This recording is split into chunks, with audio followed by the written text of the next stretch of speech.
आप सभी विद्यार्थियों का इस नए वीडियो में हार्दिक स्वागत है। इस वीडियो में हम सीखने का प्रयास करेंगे कि हम यूजी और पीजी यानी बीए और एमए अगर हम हिंदी विषय से कर रहे हैं तो उसमें कॉपी लिखने का जो सुव्यवस्थित तरीका क्या है, वो सुव्यवस्थित तरीके से कॉपी लिख के हम कैसे अच्छे अंक को प्राप्त कर सकते हैं, उन्हीं के बारे में हम देखेंगे।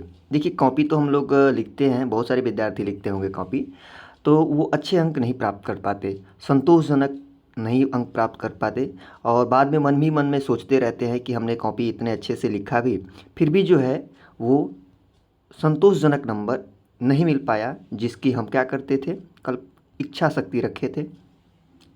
ठीक है, तो उसी के बारे में हम चर्चा करेंगे कि आखिर हमारे पास कमियां जो है विद्यार्थियों के पास कहाँ रह जाती है। देखिए, उन्हीं चीज़ों पे हम एक एक क्रमवार करेंगे। ठीक है, आपका जो आप बीए में हो, एमए में हो और आपका विषय हिंदी लगा हो, हिंदी के साथ साथ आपके और भी विषय हैं तो भी कोई दिक्कत नहीं है, लेकिन हम स्पेशली अगर जिनका हिंदी विषय है उनके लिए वीडियो जो है वो हमने बनाया है, हिंदी विद्यार्थियों के लिए। अगर आप दूसरे विषय के विद्यार्थी हैं तो भी आपके लिए जो है ये वीडियो उपयोगी रहेगा। तो चलिए हम देखते हैं एक एक करके। देखिए, सबसे पहले तो जैसे मान लीजिए हमने उदाहरण के तौर पे यहाँ पे हमने एक प्रश्न लिया है। ठीक है, यहाँ पे जो एक प्रश्न है देख सकते हैं, जो हमने प्रश्न लिया है यहाँ पे वो मान लिया हमने तुलसीदास की भक्ति भावना पे प्रकाश डालिए। यहाँ पे कई भी प्रश्न पूछा जा सकता है, हमने उदाहरण के तौर पे एक प्रश्न लिया है। मान लीजिए एक प्रश्न पूछा गया कि तुलसीदास की भक्ति भावना पे प्रकाश डालिए। ठीक है, अब हमें लिखना क्या है ये ध्यान देंगे। देखिए, दो चीज़ें तो आपको कंफर्म हर प्रश्न के उत्तर में ही लिखना होता है। एक तो आपका ये प्रस्तावना हेडिंग डाल के लिखेंगे और दूसरा जो है ये निष्कर्ष लास्ट वाला। ये दो चीज़ें जो है वो आपकी कॉपी को क्या करता है, आकर्षित बनाता है, आकर्षक बनाता है। ठीक है, जब कॉपी आपकी आकर्षक होगी तो एग्जामिनर, जो भी एग्जामिनर आपके कॉपी चेक करते हैं तो वो क्या है, अच्छे से अच्छे अंक, ज़्यादा से ज़्यादा अंक आपको देते हैं आपके परीक्षा में कॉपी चेक करते वक्त। देखिए, मान लीजिए कि आपका ये प्रश्न जो था वो तुलसीदास की भक्ति भावना पे प्रकाश डालिए, ये प्रश्न था। ठीक है, अब जब ये प्रश्न था तो आपको जो है पहला हेडिंग जो है प्रस्तावना डालना चाहिए। तो बात होती है कि प्रस्तावना है क्या चीज़ भाई। तो प्रस्तावना जो है, जो विषय के बारे में सब कुछ सरल शब्दों में क्या करते हैं, परिभाषित करते, वो प्रस्तावना है। वो प्रस्तावना आप लिखते हैं, वही प्रस्तावना लिखते हैं। या जब हम अपनी उत्तर पुस्तिका लिखते हैं तो हमेशा हम क्या करते हैं, अपने तर्कों को सारांशित करते हैं, वही प्रस्तावना में लिखी जाती है। ठीक है, तो प्रस्तावना आप कम से कम 7-8 लाइन की इसमें प्रस्तावना लिख देंगे। उसके बाद मान लीजिए इससे संबंधित है, मान लीजिए तुलसीदास की भक्ति भावना प्रकाश डालिए, तो इससे संबंधित आपका जो अन्य हेडिंग है वो लिख देंगे। जैसे बात दास से भाव की भक्ति, नाम जप की महिमा, विनय की भावना और प्रभु की शरणागति। ये तो इनसे संबंधित जो हेडिंग हो गया ये हो गया।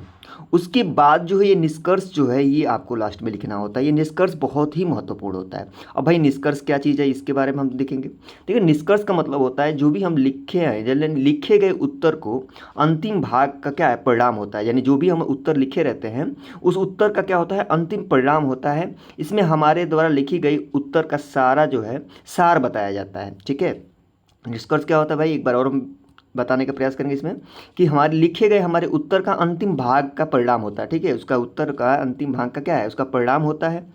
इसमें जो है हमारे द्वारा लिखी गई उत्तर का जो है वो पूरा का पूरा सार होता है इसमें। ठीक है, इसी पूरा का सार होता है निष्कर्ष में।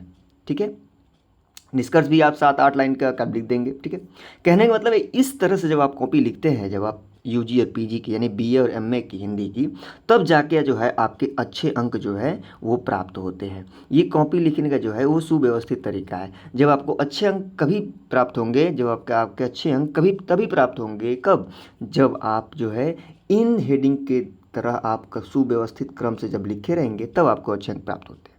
ठीक है, ये ध्यान रखेंगे। ये जो है हेडिंग, जो बीच वाला जो हेडिंग दिख रहा है, तीसरा चौथा, ये 1 2 3 4, ये तो आपके प्रश्न के उत्तर के हिसाब से रहेगा। लेकिन ये जो है प्रस्तावना वाला, ध्यान देंगे, ये जो है प्रस्तावना और ये निष्कर्ष, ये सारे प्रश्नों के उत्तर में आपको लिखना होगा।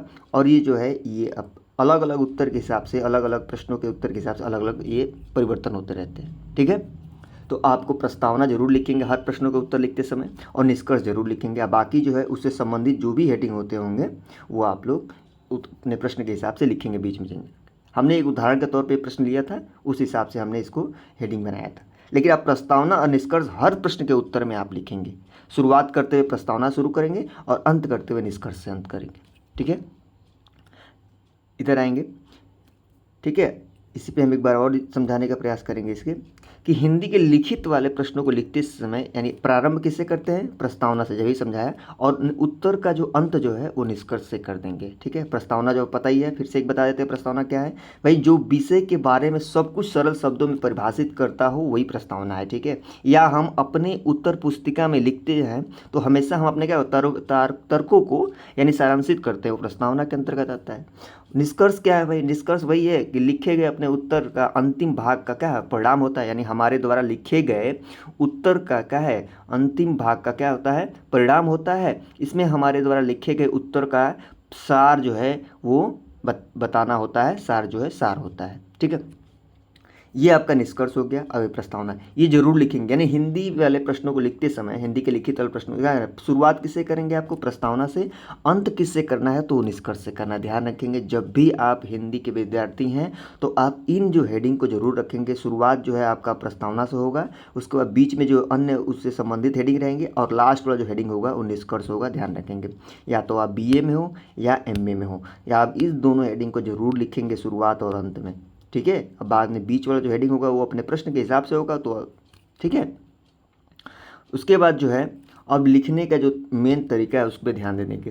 देखिए, अगर BA और MA आपका हिंदी विषय है तो आपको पता होना चाहिए, आपको पता भी होगा कि हिंदी के जो विद्यार्थी हैं, तो हिंदी के जो विद्यार्थी होते हैं उनमें 3-4 चीज़ें जो है वो देखी जाती है। वो 3-4 चीज़ें जो क्या है कि आपका जो है, पहले तो राइटिंग आपकी सही हो, लेखन सज्जा अच्छी होनी चाहिए, लेखनी सही होना चाहिए। दूसरी बात, मात्रा में गलती नहीं होना चाहिए, और जो भी लिखते हो अस्पष्ट लिखते हो, सुंदर लिखते हो, अस्पष्ट, ना ज़्यादा बड़ा हो ना ज़्यादा छोटा हो। इन बातों का विशेष ध्यान रखें। तो उन्हीं 4 बिंदुओं पर हम चर्चा करेंगे। देखिए, सबसे पहली बात तो आप जिस प्रश्न का आपका उत्तर जो है 100% आता हो, उस प्रश्न का उत्तर आप सबसे पहले लिखिए। ठीक है, उसके बाद उससे कम जिसका 99% आएगा उसके बाद दूसरे नंबर पर लिखिए। 98% उत्तर जिसका आ रहा है उसको तीसरे पे लिखिए। इसी तरह करते करते आपको जो है वो एकदम लास्ट तक सारे प्रश्नों को हल कर देना है। लेकिन जिस प्रश्न का उत्तर आपको 100% 100% आता हो उसके पहले लिखिएगा, भले वो प्रश्न लास्टवा ही क्यों ना हो, लेकिन उसको पहले ही लिखिएगा, पहले पन्ने पे। ठीक है, ये तो हो गया आपका पहला तरीका। दूसरा जो है वो लिखते समय मात्राओं पर विशेष ध्यान दें। हमने कहा कि अगर हिंदी के विद्यार्थी हैं तो आपको अच्छे अंक कब प्राप्त होंगे, तभी प्राप्त होंगे, आपको ज़्यादा अंक तभी मिलेगा, ज़्यादा मार्क्स तभी आएगा जब आपके जो है मात्रा ध्यान से गया हो, मात्रा पे आप विशेष ध्यान देते हो, मात्रा गलत ना होता हो। तीसरा आपका है कि लिखते समय जो है शब्दों पर विशेष ध्यान दें, न छोटा ज़्यादा हो न ज़्यादा बड़ा हो, साफ और सुंदर हो। ठीक है, ताकि जो भी एग्जामिनर आपको कॉपी चेक कर रहे हो उनको जो है कॉपी चेक करते वक्त आपको क्या है, कॉपी अच्छा दिखे, साफ दिख रहा हो, स्पष्ट दिखाई दे रहा हो, तभी क्या होते हैं, प्रसन्न होते हैं कॉपी चेक करते वक्त और नंबर दे देते हैं। चौथा है कि सारे प्रश्नों का उत्तर लिखने का प्रयास करें। ठीक है, सभी प्रश्नों को, लिखित परीक्षा में होता है कि आप सभी प्रश्नों का उत्तर देने का प्रयास करें, लेकिन वही बात है कि जिस प्रश्न का उत्तर आपको जो है 100% आता हो, कि उस प्रश्न का उत्तर आप पूरा लिख जाएंगे, उसको पहले लिखिए, सबसे पहले उसी को लिखिए, भले वो लास्टवा ही प्रश्न क्यों ना हो, बीच वाला ही प्रश्न क्यों ना हो, लेकिन उसको पहले आप करेंगे जिसका उत्तर आपको 100% आता होगा। ठीक है, इस क्रम को आप हमेशा याद रखेंगे। यही तरीका है आपको अच्छे अंक प्राप्त करने का, कि जिस प्रश्न का उत्तर आपको जो है 100% यानी 100% आता हो, कि आप उस प्रश्न का उत्तर आप पूरा लिख ले जाएंगे शुरू से लेकर अंत तक, उसको आप पहले लिखिए, पहले नंबर पे उसी को आप करिए, उसी का उत्तर पहले लिखिए। उसके बाद उससे कम आ रहा है तो उसको दूसरे नंबर पे लिखिए, आपको उससे कम आ रहा है तो तीसरे पे लिखिए। ऐसे करते करते लास्ट तक सारे प्रश्नों का उत्तर देना है आपको। उसके बाद लिखते समय आपको मात्राओं पर विशेष ध्यान देना है, कोई भी मात्रा छोटी की जगह बड़ी ना लग जाए, बड़ी की जगह छोटी ना लग जाए, छोटा की जगह बड़ा ना लग जाए, बड़ा की जगह छोटा ना लग जाए। इन सारे मात्राओं को आपको क्या करना है, विशेष ध्यान देना है, नहीं तो यही सारे जो नंबर हैं आपके कटते हैं। क्योंकि एग्जामिनर को पता होता है, एग्जामिनर जो कॉपी चेक करते हैं उनको पता है कि आप गलती कहाँ कर सकते हैं, उनको ये चीज़ें पता है।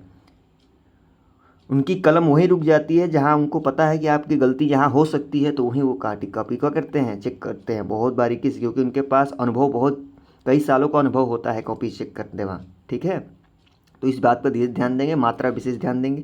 लिखते समय जो है वो शब्दों पर विशेष ध्यान दें, शब्द ज़्यादा छोटा ना हो, बड़ा ना हो, ठीक है, वो अपने रेंज में ही रहें, ठीक है। उसके बाद लिखावट जो हो सुंदर हो, जितनी अच्छी राइटिंग आपकी रहेगी, लेखनी जितनी अच्छा रहेगा, लेखन सज्जा उतने अच्छे आपके अंक प्राप्त होंगे। उसके बाद सारे प्रश्नों का उत्तर लिखने का प्रयास करेंगे, लेकिन उत्तर लिखेंगे सबका, लेकिन ध्यान रखेंगे पहले हम उसी को लिखेंगे जिस प्रश्न का उत्तर हमको पूर्ण रूप से आता हो, 100% आता हो, उसको पहले पेज पे लिखेंगे, ठीक है।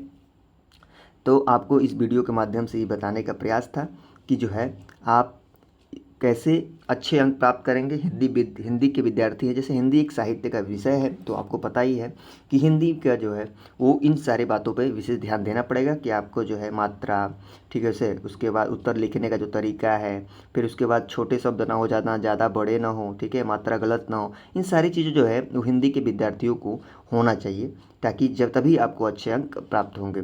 तो इस वीडियो के माध्यम से मेरा यही बताने का प्रयास था, हमने बताने का प्रयास किया कि आपको अच्छे अंक कैसे प्राप्त होंगे अगर आपका जो है बीए और एमए में हिंदी विषय है तो, ठीक है। हमने जैसे बताया अभी कि हिंदी जो है वो क्या है, साहित्य का विषय है, और साहित्य समाज का दर्पण होता है, और साहित्य का जो विषय होता है उसमें जो है आपकी जो है लेखनी जो है, आपका लेखन सज्जा, आपकी राइटिंग बहुत महत्वपूर्ण स्थान रखती है, बहुत महत्वपूर्ण।